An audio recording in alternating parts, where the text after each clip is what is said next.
What's going on, guys? Today we are doing a build I've wanted to do for a long time, and I think you guys are going to like this one. We are making a 6,000 watt electric mountain bike, and the bike we're going to be using today is this 2026 Specialized Rock Hopper in this beautiful grey colour. Right, there's one thing that is going to make this build special. Now, to me, the CYC Motors A65 battery is the best battery on the market in the world. I know it's quite a statement and everyone's got their own preference, but to me, this battery is the best you can get. And we've all seen the X1 builds and mid-drive things, but I just want to know what it'd be like doing the equivalent power on a hub drive street bike. I think it is going to be badass. Now, there's lots of reasons why I love this battery personally myself. For starters, it looks absolutely incredible.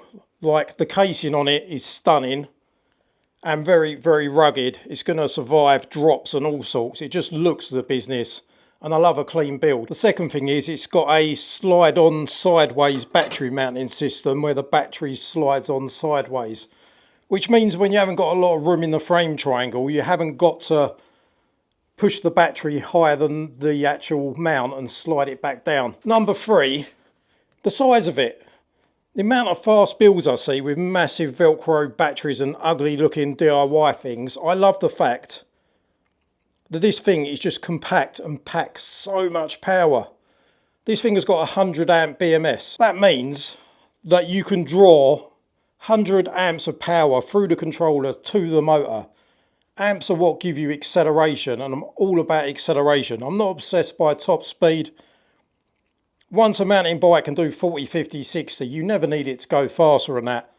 I love acceleration off the line. And tell me another battery on the market that looks this good and can pull 6,000 watts out of a 65 volt battery in such a tidy, well-made package. So hats off to CYC. I'll put the link for the battery in the description. I've just pieced together the rest of this kit myself. I'm not going to be doing anything super custom. This is just a generic sine wave 80 amp controller that I picked up. Got the XT90 ready to plug straight into the CYC battery. Full twist throttle and UK C1 display. Pretty much standard stuff that you get. This thing's savage.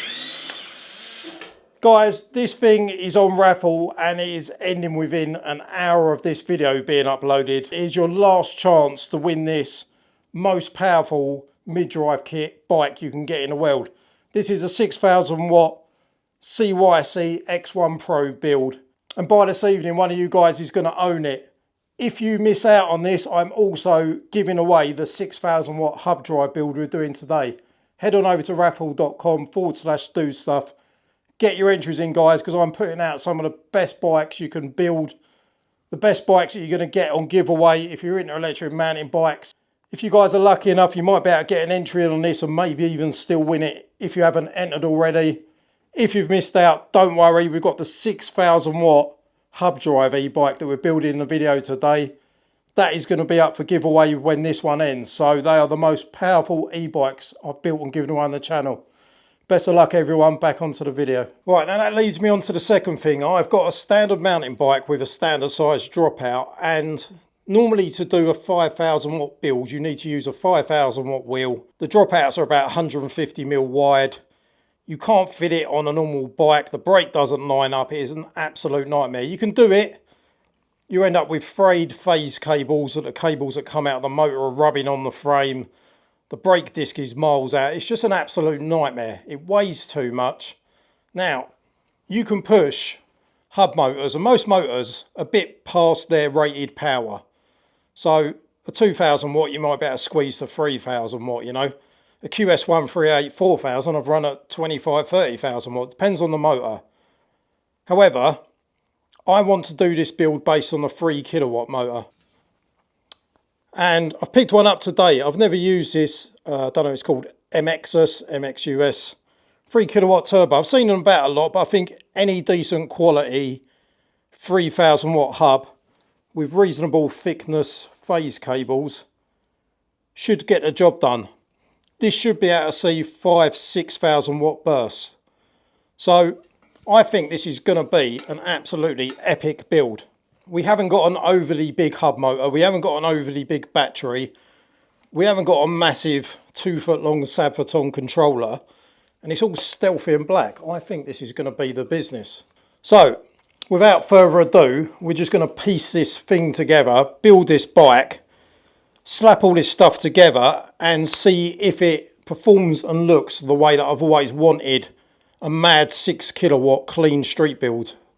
Let's go. Right, so I got off to a flying start, decided to get the back wheel off and build up the electric hub motor using some of the parts off the old wheel.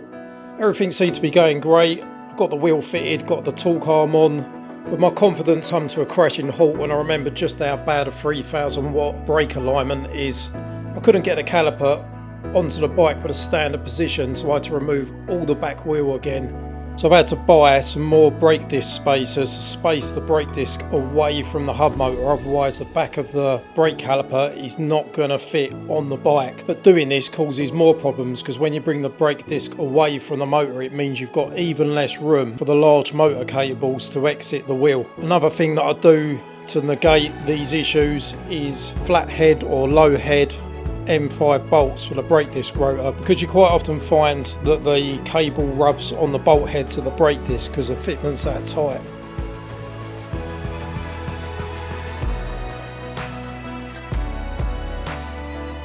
Getting decent rear wheel fitment and lining up the brake disc and caliper is one of the hardest bits on a 3000 watt kit. I'm so happy to get the wheel on and get the bike flipped the other way up and beginning fitting the battery and the rest of the components. So I'm almost at a stage where I think I've got the battery and controller in positions where I think they've just about got room. Before committing to completely putting everything in place, I just want to connect up all the cables now just to see whether this thing wires up. So I'm installing the display and the throttle, connecting up the motor cables, everything, and finally the battery. And I'm going to see if this thing switches on and fires up. Right, that should, as sketchy as that looks, be enough to turn everything on. Switching the power on, seeing if the display comes on. Oh no, the battery's not on. This CYC battery, you have to hold the power button for a couple of seconds and it stays lit up. There you go. Staying green this time, so let's try that again. Turning it on. And the display's upside down. Amazing. Right, it don't matter. That should be enough to... let's just see if the back wheel moves.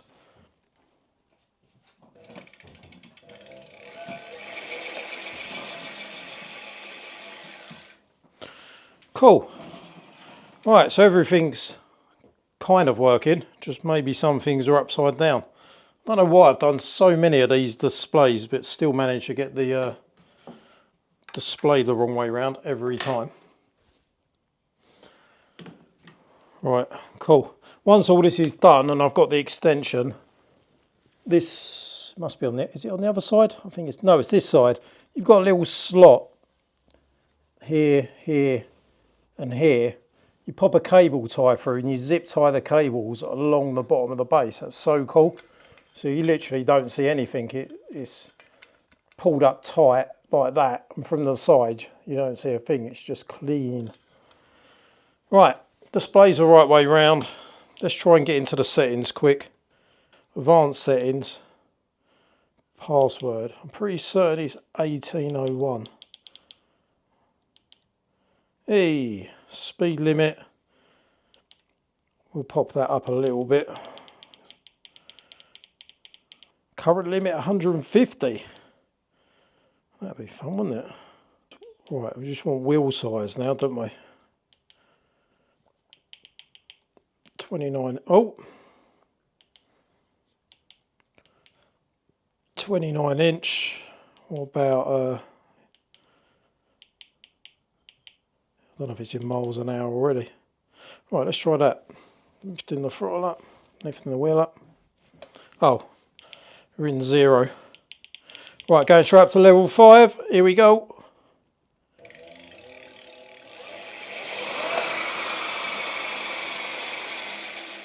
Cool.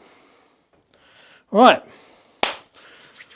time to get this beast finished. I don't know what I'm going to do about the XC90. I'll find something. I might have to solder, order or something urgently because I want this thing done today or by tomorrow morning ASAP. So all we got left to do, everything works, it's just tidy everything up and this thing is done. Let's go.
Right guys, the bike is fully done and I'm pretty damn happy with how it's come out.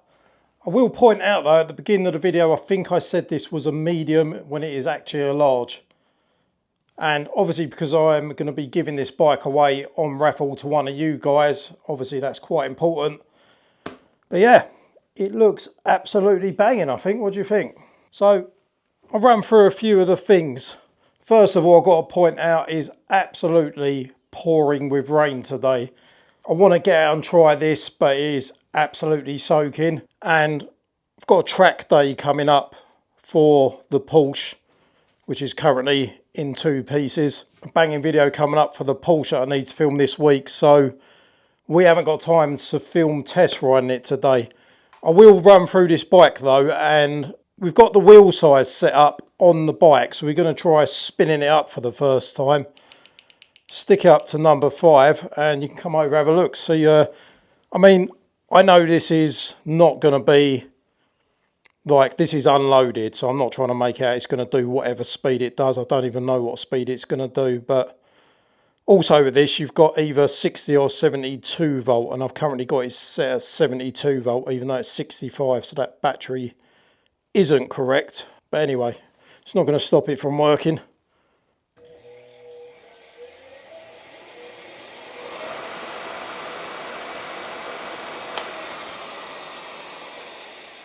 And we'll go into the wheel size just to confirm whether that's somewhat accurate. Oh, I think it's double M. And where's the wheel size? Wheel size. 29 inch. And this is 29 inch. So I don't know about that. It's showing 85 miles an hour unloaded. No bike's going to do the unloaded speed, but I've got a good feeling this is going to be pretty quick. It's showing 85, which is insane. It ain't going to do that. There's no way it's going to do that loaded. No bike does that. But it just gives you a bit of an idea of the kind of power. It gives you a kind of an idea of what's going on with the power of it. Right, so the objective of this was I wanted a super clean build. This is kind of in the ballpark of a 72 volt build. It's a 65 volt nominal battery, but I believe it's about 74 volts fully charged. So whether you take the wattage from 65 volts or 74, by the by, I reckon this is peaking between 5 and 6,000 watts, or it should be with this 80 amp sine wave controller. Things I love about this, we've got a single speed already up front, nice and clean, adds to the whole cleanness of everything here.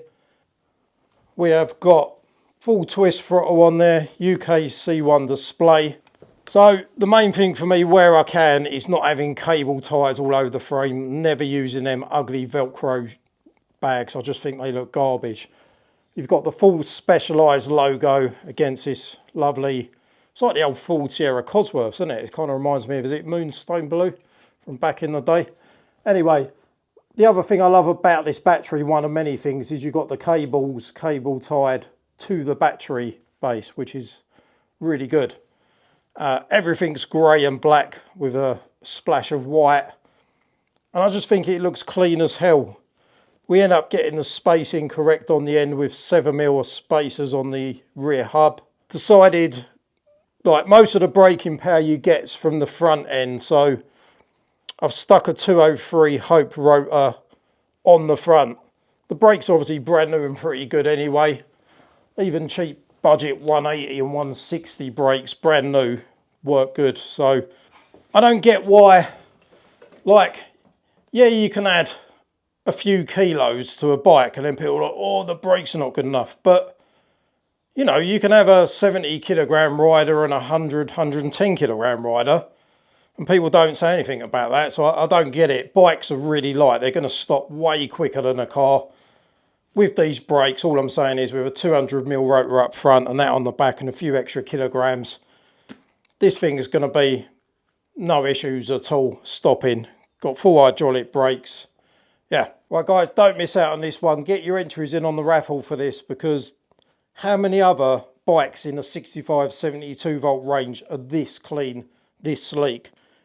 You've got the smooth delivery, silent, awesome power of the 3K MXS Turbo hub motor. You've got the best e-bike battery on the market. I mean, how clean does this look? Show me other e-bikes that are built this clean and look this good with a CNC hard case that looks this amazing. This is a quality bit of kit, almost completely silent. This thing's amazing. Check out the ride videos soon. We're going to get onto the Porsche next, get that to the race circuit, test that out with lots of exciting upgrades. There's a lot coming, guys. Make sure you subscribed, leave us a like, leave us a comment, and I'll see you guys in a video soon. Take it easy.